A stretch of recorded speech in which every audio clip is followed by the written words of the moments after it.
नमस्कार, बहुत स्वागत है आपका। इंडिया वॉइस देख रहे हैं आप और मैं हूं आपके साथ शिवम सोनी। बुलेटिन की शुरुआत बड़ी खबर के साथ करेंगे। बड़ी खबर आपको लखनऊ से बताते हैं। कुछ देर में लोक भवन में यूपी कैबिनेट की अहम बैठक होने जा रही है। थोड़ी देर बाद दरअसल ये बैठक शुरू होगी। राजधानी लखनऊ के लोक भवन में ये बैठक होगी।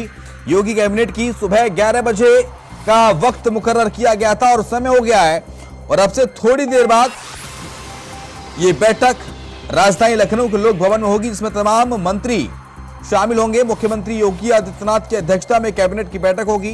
कई महत्वपूर्ण फैसले ऐसे हैं जिन पर मुहर लग सकती है। योगी कैबिनेट की बैठक में कई महत्वपूर्ण प्रस्ताव पारित हो सकते हैं। लोक भवन में दरअसल इस बैठक का आयोजन किया जा रहा है। 11 बजे का जो वक्त है वो तय किया गया था और 11 बज गए हैं और अब से थोड़ी देर बाद ये बैठक शुरू हो जाएगी। मंत्रियों के आने जाने का सिलसिला शुरू हो गया है। लोक भवन में इस बैठक का आयोजन किया जा रहा है लखनऊ में। तो योगी कैबिनेट की अहम बैठक राजधानी लखनऊ में सुबह 11 बजे का वक्त था और अब से थोड़ी देर बाद यानी कि कुछ मिनटों में ही ये बैठक शुरू होने जा रही है। और इस बैठक में कई ऐतिहासिक फैसले, कई तमाम ऐसे मुद्दे हैं जिन पर मुहर योगी कैबिनेट की बैठक में ली जा सकती है।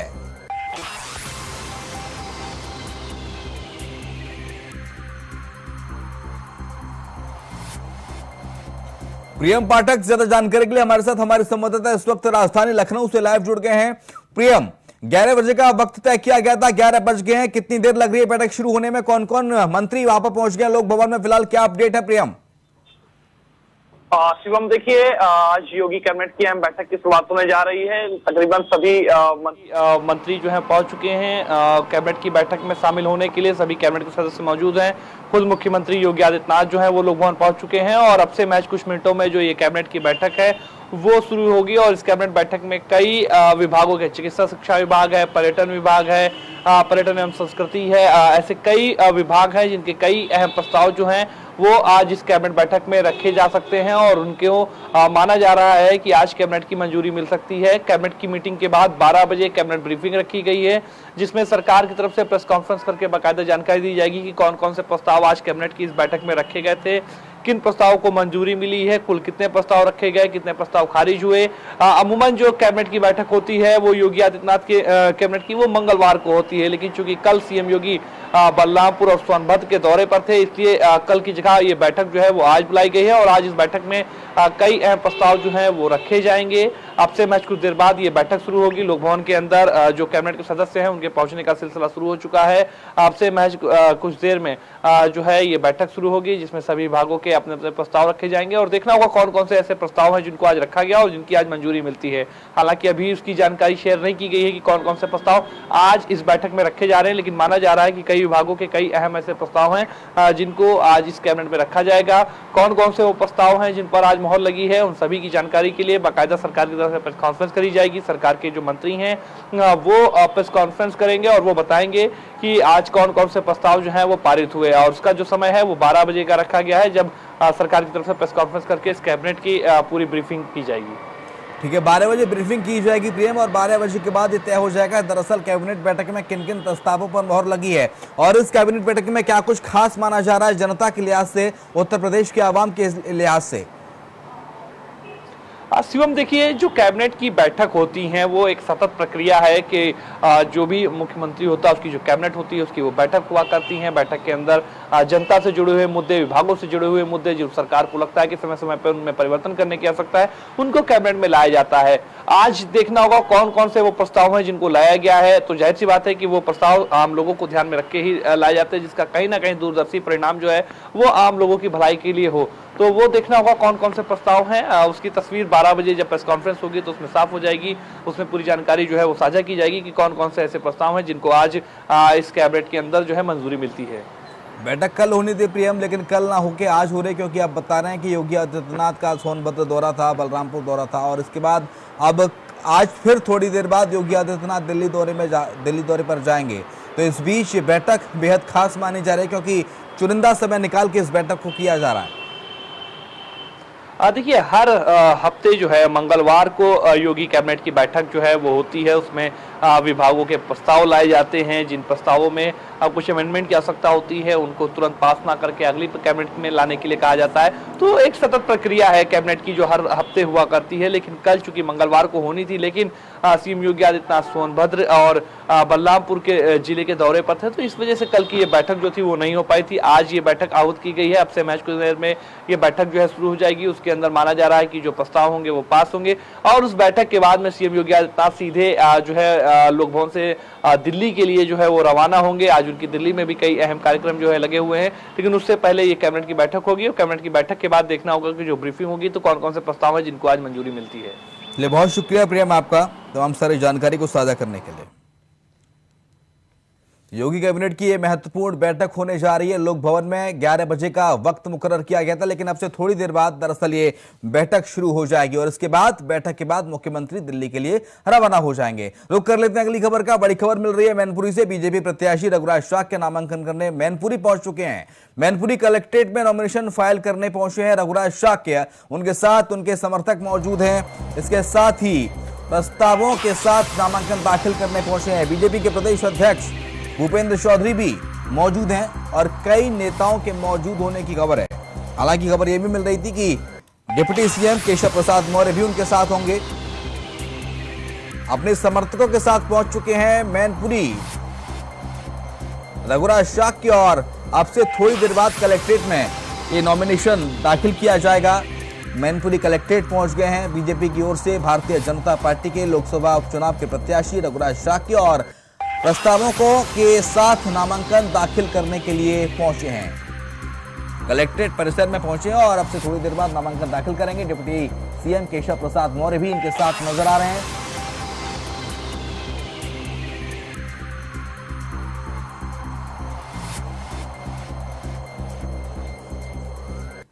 स्टार प्रचारकों के साथ नामांकन करने पहुंचे हैं हमारे रघुराज शाक्य पहुंचे नामांकन करने। स्टार प्रचारक इनके साथ मौजूद हैं। अपने समर्थकों प्रस्तावों के साथ नामांकन करने पहुंचे हैं रघुराज शाक्य। कलेक्ट्रेट पहुंच चुके हैं और अब से थोड़ी देर बाद ये नामांकन की प्रक्रिया जो है अब शुरू हो जाएगी। नामांकन दाखिल किया जाएगा। तस्वीरें भी आपको दिखा रहे हैं। भारतीय जनता पार्टी का गमछा ओढ़े बीजेपी की ओर से लोकसभा उपचुनाव के लिए प्रत्याशी रघुराज शाक्य पहुंच गए हैं। उनके साथ प्रदेश अध्यक्ष भूपेंद्र चौधरी भी मौजूद हैं।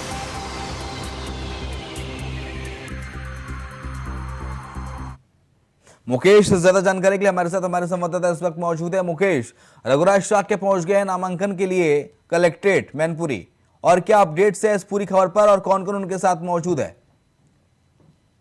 रघुराज सिंह शाक्य आज सबसे पहले जो स्वर्गीय मुलायम सिंह यादव की जो समाधि स्थल है वहां पर उनको पुष्प अर्पित कर नमन करने के बाद वहां से चलकर मैनपुरी पहुंचे हैं। मैनपुरी पहुंचने के बाद उनके साथ प्रस्तावक ममता राजपूत है, पूर्व आबकारी कैबिनेट मंत्री रामनिवास अग्निहोत्री हैं, भाजपा जिला अध्यक्ष प्रदीप सिंह चौहान है और प्रदेश अध्यक्ष भूपेंद्र जी साथ में है। 4 लोगों के साथ वह अपने प्रस्तावकों के साथ नामांकन कक्ष के लिए यहाँ से निकल कर गए हैं। जिसके बाद बात की जाए तो जो डिम्पल यादव को लेकर उनसे मीडिया कर्मियों ने पूछा है कि आपको सैफई परिवार, आप भी सैफई से ही लगभग रहने वाले हैं और सैफई परिवार की बहू आपके सामने चुनाव लड़ रही है, तो किस तरीके से आप पेश करेंगे? तो उन्होंने जवाब दिया है कि चुनाव और गढ़ और घर किसी का एक का नहीं होता है। गढ़ हुआ करता था किसी टाइम, अब भारतीय जनता पार्टी ने जो प्रधानमंत्री नरेंद्र मोदी और योगी आदित्यनाथ की सरकार जो है उसने ऐसे गढ़ और गड्ढों को ढालने का काम किया है। किले कितने भी बड़े हुआ करते थे, अब वो है किले सिर्फ नाम के ही रह गए हैं।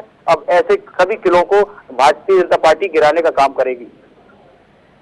खबर ये भी थी मुकेश की डिप्टी सीएम केशव प्रसाद मौर्य भी शामिल होंगे। क्या केशव प्रसाद मौर्य पहुंच गए हैं वहां पर? बिल्कुल, अभी तो नहीं पहुंचे, कुछ देर बाद पहुंचने वाले, क्योंकि एटा में एक प्रोग्राम में है। वहां से निकलने के बाद सीधे, क्योंकि 4 सेटों में उनको नामांकन दाखिल करना है, तो एक सेट लेकर वो अभी गए हुए हैं। अभी 3 सेट और बकाया है। हो सकता है कि जो 3 सेट है उनके में से किसी एक सेट के साथ, क्योंकि डिप्टी सीएम वहां से चल दिए हैं एटा से और कुछ ही क्षणों में मैनपुरी पहुंचेंगे। तो वहीं संगठन मंत्री महेश्वरी जो है वो भी पहुंच चुके हैं। दिनेश चंद्र वैश्वी, वो भी कई भारतीय जनता पार्टी के लोग जो है वो मुख्यालय के गेट पर ही रोक दिए गए हैं सुरक्षा की दृष्टि से, और किसी को अंदर आने की अनुमति नहीं है। बड़े बड़े स्टार प्रचारक भी पहुंचे हैं, तो स्टार प्रचारकों की फहरिस्त में उनके साथ फिलहाल कौन कौन है मुकेश, और इसके साथ नामांकन कब तक दाखिल करेंगे, कितना वक्त तो लग रहा है नामांकन दाखिले में, कितना समय लगेगा, और उसके बाद नामांकन दाखिल करने के बाद क्या शेड्यूल रहने वाला है? जी, नामांकन दाखिल करने के बाद यहाँ से अभी कुछ लगभग 20 से 25 मिनट लगेंगे, और 25 मिनट निकलने के बाद ही उनको यहाँ से निकलने के बाद एक छोटी सी सवाल रखी गई है, जिसमें मुख्यमंत्री डिप्टी सीएम जो है केशव प्रसाद मौर्य जी, उसमें मुख्यमंत्री रखे गए हैं, और उनको यहाँ से जनसभा को संबोधित करेंगे। यहाँ से नामांकन करने के बाद उस प्रोग्राम में कार्यकर्ताओं को संबोधित करेंगे, जनसभा को संबोधित करेंगे, कार्यकर्ताओं को संबोधित करेंगे। लेकिन समाजवादी पार्टी कह रही है कि ये गढ़ है जो हमारा, किला कोई ढहा नहीं सकता, क्योंकि अब एक्टिव हो गई है समाजवादी पार्टी। कितनी बड़ी चैलेंजिंग आप मानते हैं इसको, रघुराज शाक्य को डिंपल यादव के सामने क्या टक्कर दे पाएंगे मुकेश? बिल्कुल, मैं बता दूं कि भारतीय जनता पार्टी ने बताया है कि रामपुर भी एक किला और गढ़ हुआ करता था, उसको ढाने का काम कर रहा है, और गोला में भी अभी उपचुनाव हुआ है, वहां पर जो परिणाम आए हैं उससे लगता है कि भारतीय जनता पार्टी भी पूर्ण रूप से इस मैनपुरी की सीट पर पूरी ताकत झोंक रही है। और समाजवादी पार्टी की बात की जाए तो पूरे परिवार की बात की जाए तो सारे परिवार के सभी सदस्य चुनाव में ताकत झोंकने के लिए मैनपुरी की धरती पर लगातार जुटे हुए हैं और कार्यकर्ताओं से संवाद कर रहे हैं। यादव के बाद सबसे ज्यादा अगर वोटर्स हैं मैनपुरी में तो वो शाक्य समाज से आते हैं, और ऐसे में शाक्य समाज की ओर से ही उस प्रत्याशी को उतारा गया है। और बीजेपी के जो जिलाध्यक्ष थोड़ी देर पहले बनाए गए वो भी शाक्य समाज से आते हैं, वो भी शाक्य हैं। तो ऐसे में क्या लग रहा है, क्या ये मुकाबला किस ओर ज्यादा जाने की ओर दिख रहा है? नहीं, आपको बता दूं कि बीजेपी का जिलाध्यक्ष नहीं बना है, वो समाजवादी पार्टी का शाक्य बना है, आलोक शाक्य को बनाया गया है। यहाँ तो प्रदीप सिंह चौहान है भारतीय जनता पार्टी के, और बात की जाए यादव बाहुबल की, यादव बाहुबल 4.25 लाख वोटर्स एक साथ है, उसकी बेल्ट है। जसवंत नगर जो सीट है बस उसी से बहुमत मिलता है समाजवादी पार्टी को। हर बार जो भी खड़ा होता है, लगातार 3 बार भारतीय जनता पार्टी ने शाक्य प्रत्याशी को ही मैदान में उतारा था, और अनुमानित भी जो था रघुराज सिंह शाक्य का जो नाम चल रहा था, उस पर अपनी इंडिया वॉइस की टीम ने भी हर बार सर्वे किया, तो सर्वे में भी सर्वप्रथम उनका नाम निकल कर आ रहा था। तो आज वो है नामांकन करने पहुंचे। चलिए, बहुत शुक्रिया आपका योगेश, तमाम सारी जानकारी के लिए को साझा करने के लिए मुकेश। बढ़ते अगली खबर की ओर। लखनऊ से खबर है, जहां पर युवक ने युवती को छत से फेंका है। छेड़खानी की शिकायत पर युवती को छत से फेंक दिया गया। अस्पताल में इलाज के दौरान युवती की मौत हो गई है, ये जानकारी सामने आ रही है। पुलिस मामले की छानबीन कर रही है। लखनऊ के डूडा कॉलोनी की पूरी घटना बताई जा रही है, जहां पर युवक ने युवती को छत से फेंक दिया। लव जिहाद का पूरा मामला बताया जा रहा है। मामले की छानबीन में पुलिस जुटी हुई है।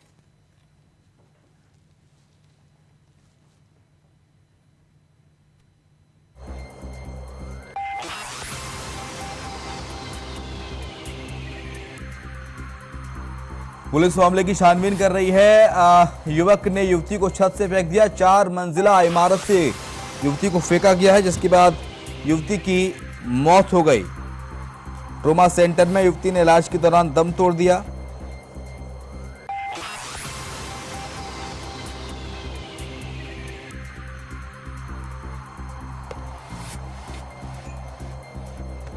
युवक ने युवती को छत से फेंका। छेड़खानी की शिकायत पर युवती को छत से फेंक दिया गया। अस्पताल में इलाज के दौरान युवती ने दम तोड़ दिया। लखनऊ के डूडा कॉलोनी की घटना बताया जा रही है। लव जिहाद का पूरा मामला बताया जा रहा है। मामले की छानबीन में पुलिस जुटी हुई है। दरअसल ये घटना क्यों हुई, इसके कारणों का अभी स्पष्ट तौर से खुलासा नहीं हो पाया, लेकिन इस पूरे मामले में लव जिहाद का एंगल है जो सामने आ रहा है।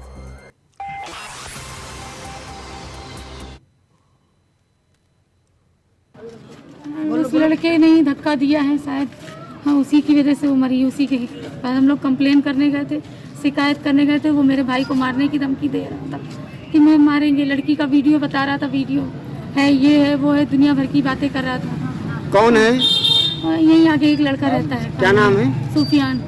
अच्छा, क्या पहले से जान पहचान थी? हाँ थी सर, जान पहचान पहले से थी, लेकिन हम लोगों ने सब खत्म कर दिया था। बात खत्म हो गई। वो उसको टॉर्चर कर रहा था। आज कम से कम 1 हफ्ते से 15 दिन से टॉर्चर कर रहा था। हाँ, वो आज मैं उसके घर कंप्लेन लेके गई। हाँ, तो उनके घर वाले सब कह रहे हैं कि शादी कर दो। हाँ, वो वीडियो बनाता है, कह रहा था वीडियो है मेरे पास, ये है, वो है, दुनिया चीजें बता। जो डूडा कॉलोनी है वहाँ पर आज एक बच्ची जो कि अपने परिजनों के साथ यहाँ पर रहती थी और इनका कतिपय कारणों को लेके अपने इसी डूडा कॉलोनी में ही दूसरे ब्लॉक में जो रहते हैं उनसे विवाद हुआ और तत्पश्चात जो इनकी जो छत से गिरने से इनकी मौत हो गई है। इस संबंध में समुचित धाराओं में संगत धाराओं में अभियोग पंजीकृत किया जा रहा है। अभियुक्त की गिरफ्तारी हेतु समुचित प्रयास किए जाएंगे और इनके साथ त्वरित न्याय की व्यवस्था। तो छेड़खानी की शिकायत सामने आ रही है दरअसल इस पूरे मामले को लेकर और पीड़िता के परिजनों ने, मृतका के परिजनों ने इस पूरे मामले में थाने में शिकायत कराई है। फिलहाल आरोपी की छानबीन और पूरी घटना की तफ्तीश में पुलिस जुटी हुई है। दरअसल इस वाकये को क्यों अंजाम दिया गया, ये एक बड़ा सवाल है। हमने देखा कि 2 दिन पहले राजधानी दिल्ली से भी इस तरह की खबर आई थी कि 35 टुकड़े अपनी प्रेमिका के 6 महीने पहले करके उसके टुकड़ों को जंगलों में फेंक दिया गया। और उसके बाद अब राजधानी लखनऊ से खबर आती है जहां पर एक युवती को उसके प्रेमी ने 4 मंजिल की इमारत से धक्का दे दिया और उसके चलते उसकी मौत हो गई। चंदन वर्मा मेरे सहयोगी सीधे लाइव जुड़ गए हैं। चंदन, अभी हमने देखा कुछ दिन पहले, 2 दिन पुरानी बात है, आफताब और श्रद्धा मर्डर केस में क्या हुआ। श्रद्धा मर्डर केस की जांच अब तक पुलिस हालांकि कर रही है, मामला ठंडा भी नहीं हुआ था। 35 टुकड़े युवती के किए गए और एक और खबर आ जाती है राजधानी लखनऊ से जहां पर 4 मंजिला इमारत से उसे नीचे फेंक दिया जाता है, उसकी मौत हो गई। क्या महत्वपूर्ण अपडेट्स मिल रहे हैं अब तक, पुलिस क्या कह रही है? ठंडा ही नहीं हुआ था तो वही राजधानी लखनऊ के बसंत कुंज का मामला है। ये युवती को, ये जो लड़का है ये आए दिन तंग करता था, जिसकी कल जो है देर शाम शिकायत करने युवती अपने परिवार के साथ गई हुई थी। लेकिन वही युवती जब बातचीत कर रही थी तो उसी बातचीत में लड़का जो था उसने 4 मंजिल से लड़की को धक्का दे दिया, लड़की नीचे गिर गई। हालांकि जब लड़की नीचे गिरी तो उसके जो परिवार के लोग थे लड़की के, वो उसको घायल अवस्था में ट्रामा सेंटर लेके पहुंचे। ट्रामा सेंटर में इलाज के दौरान ही युवती की मौत हो गई। तो वही जो फरार जो आरोपी था सुफियान, वो मौके से फरार हो गया। और जब इसकी सूचना पुलिस को लगी तो मौके पे जब पुलिस पहुंची है, पुलिस के आला अधिकारी पहुंचे हैं, तो हालांकि उसकी मां को जो है तो मौके से गिरफ्तार कर लिया। मां अभी इस टाइम थाने पर है, लेकिन जो युवक है उसकी वो जो है अभी फरार है। पुलिस अभी उस तक पहुंच नहीं पाई है। पुलिस का कहना है कि जल्दी जो है उसकी गिरफ्तारी की जाएगी। लेकिन जिस तरह से ये जो मामला सामने आ रहा है, लड़की की जो मां है वो कह रही है कि इससे पहले भी कई बार ऐसा मामला हो चुका है। हमने जो है उसको कंप्लेंट कर रहा, अगर हमने पुलिस को जानकारी देने की कोशिश की तो लड़के का साफ तौर पर कहना था कि अगर आप पुलिस को सूचना देंगी तो जो है हम आपके भाई की हत्या कर देंगे। तो ऐसी देखिए ये सब बातें सामने निकल के आ रही है और मामला प्रेम प्रसंग का भी बताया जा रहा है। जी शिवम, लफ्जात का पूरा मामला बताया जा रहा है। चंदन, कब से ऐसा चल रहा था, कब से उस युवती के यहाँ घर आना जाना बना हुआ था उस व्यक्ति का? बिल्कुल, जो घर वालों के जो संज्ञान में मामला है वो घर वाले बता रहे हैं कि हमारे संज्ञान में भी जल्दी में ही मामला आया था। इससे पहले कितना पुराना मामला प्रेम प्रसंग का है ये परिवार को नहीं मालूम है। हालांकि जो परिवार का कहना है कि अभी हाल ही में ये मामला सामने आया था। लड़की को लड़का तंग करता था, इसके लिए कई बार जो है उसके घर वालों ने, लड़की के घर वालों ने लड़कों के घर वालों से बात करने की भी कोशिश की, लेकिन लगातार लड़के के जो घर वाले थे वो दबाव बना रहे थे लड़की से शादी करने की। लेकिन ये जो है उसके घर वालों, लड़की के घर वालों को जो है नहीं अच्छा लग रहा था कि हम एक हिंदू लड़की की शादी अपने मुस्लिम परिवार में करें। तो इस सब चीजों को लेकर जो लड़का था वो नाराज था। लड़का आए दिन तंग करता था युवती को। कल इसी चीज को लेकर उस लड़की के घर वाले जो है लड़के के घर पर गए थे बातचीत करने। तो वही बातचीत में लड़के ने जो है, जो लड़का आरोपी है सुफियान, उसने लड़की को धक्का दे दिया, लड़की नीचे गिर गई 4 मंजिल से। चंदन, पुलिस का क्या कहना है, कब तक आरोपी को गिरफ्तार कर लिया जाएगा और गिरफ्तारी में इतना वक्त क्यों लग रहा है? क्योंकि मामला पूरा लफ्जात से जुड़ा हुआ है। हमने देखा है कि इस तरह के मामलों में सरकार सख्त एक्शन लेती है, प्रशासन सख्त एक्शन लेता है, तो आखिरकार गिरफ्तारी में इतना वक्त क्यों लग रहा है? बिल्कुल, सूबे में बैठी योगी सरकार ऐसे मामलों के खिलाफ सख्त रहती है, लेकिन अब देखने वाली बड़ी बात होगी, मामले तो दर्ज हो जाते हैं, मुकदमे दर्ज किए जाते हैं, लेकिन पुलिस उस पर कार्रवाई कितनी करती है देखने वाली बड़ी बात है। कल देर रात की यह घटना है और लगातार जो है पुलिस कह रही है कि हम गिरफ्तारी कर रहे हैं। अभी 12 घंटा 10 घंटा करीबन हो चुका है, लेकिन पुलिस के हाथ अभी तक कुछ भी नहीं लगा है और लगातार पुलिस दावे कर रही है कि हम जल्द ही गिरफ्तारी कर आरोपी को सलाखों के पीछे भेजेंगे। हालांकि पुलिस का ये भी कहना है कि आरोपी की जब गिरफ्तारी होगी तो उससे पूछताछ में और भी क्या चीजें सामने निकल के आती है तो वो भी जो है बताई जाएंगी। जी चंदन, जब ये घटना हुई लड़की के घर पे ही हुई, उसकी छत पे लड़की और उस आरोपी के अलावा कोई और वहां मौजूद नहीं था, लड़की अकेली थी, यही सब जानकर उसने धक्का दे दिया। झगड़े की शुरुआत कहां से हुई, किस बात पर झगड़ा हुआ, इस बारे में कुछ अपडेट्स मिल पाया घर वालों से? बिल्कुल घर वालों का कहना है कि जो है वो देर शाम आ रही थी, लड़के ने उससे रोक के बातचीत करने की कोशिश की, लेकिन लड़की जो है वहां से लड़की को जबरदस्ती रोकने की कोशिश की। लड़की वहां से भागते हुए अपने घर आई, अपने घर वालों को बताया। घर वाले लड़के के घर पहुंचे। लड़की का और लड़के का घर कुछ ही दूर पे है, तो लड़की के घर वाले लड़के के घर पर गए थे बातचीत करने। वहीं जब बातचीत हो रही थी तो जो लड़की की माँ है उसका साफ तौर पे ये आरोप है कि लड़का और लड़के के पिता ने उस युवती को जो है धक्का दे दिया और धक्का देने से वो 4 मंजिल से नीचे गिर गई।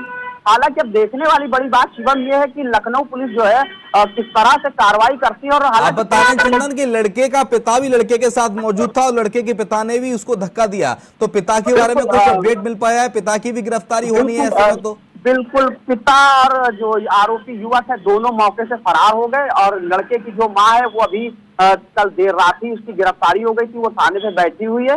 अब देखने वाली बड़ी बात है किस तरह से आरोपी की पुलिस गिरफ्तारी करती है और क्या कार्रवाई करती है। हालांकि कल देर रात का मामला और अभी तक पुलिस ने कोई गिरफ्तारी नहीं कर पाई। पुलिस की 3 टीमें लगी, उसके बावजूद भी नहीं गिरफ्तारी कर पा रही है। बड़ा सवाल है। नहीं, पिता भी इस पूरे मामले में इन्वॉल्व थे, तो ये मामला चंदन क्या सामने आ रहा है? प्रेम प्रसंग का मामला था या आरोपी युवक के द्वारा युवती को परेशान किया जा रहा था, बार बार डराया धमकाया जा रहा था? देखिए मामला प्रेम प्रसंग का भी सामने आ रहा है। जैसा कि लड़की का और लड़के का प्रेम प्रसंग का मामला है, वो लड़की के घर वालों को कुछ दिन पहले मालूम हुआ था, लेकिन जो है जब लड़की के घर वालों को मालूम हुआ तो लड़की के घर वालों ने उसका विरोध किया। तो हालांकि लड़की पीछा छुड़ाना अपना चाह रही थी, लेकिन लगातार लड़के के द्वारा जो है लड़की को तंग किया जा रहा था। तो उसी चीजों को लेकर कल युवती के घर वाले जो है गए थे बातचीत करने के लिए कि आगे आप ऐसा क्यों कर रहे हैं, क्या चीजें हैं। हालांकि लगातार जो है लड़की के घर वाले कह रहे थे कि हम आपके खिलाफ जो है पुलिस में FIR करेंगे। तो लड़के का साफ तौर पर कहना था कि आप जाइए FIR करिए, चाहे कुछ करिए, लेकिन मैं आपके भाई की,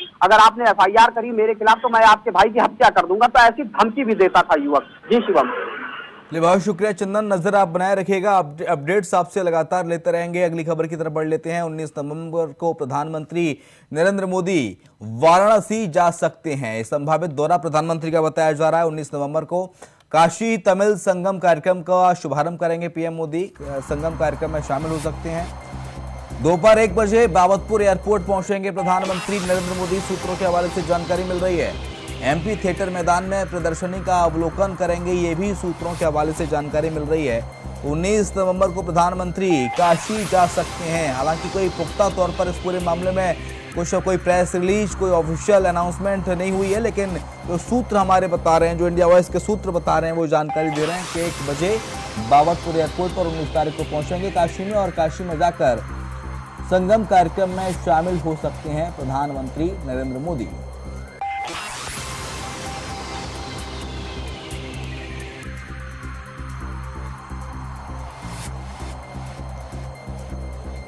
एक बजे बाबतपुर एयरपोर्ट पहुंचेंगे और MP थिएटर मैदान का भी अवलोकन करेंगे, ये भी जानकारी सूत्रों के हवाले से मिल रही है। और इसी के साथ बुलेटिन में इतना ही। खबरें लगातार जारी हैं, आप देखते रहिए इंडिया वॉइस।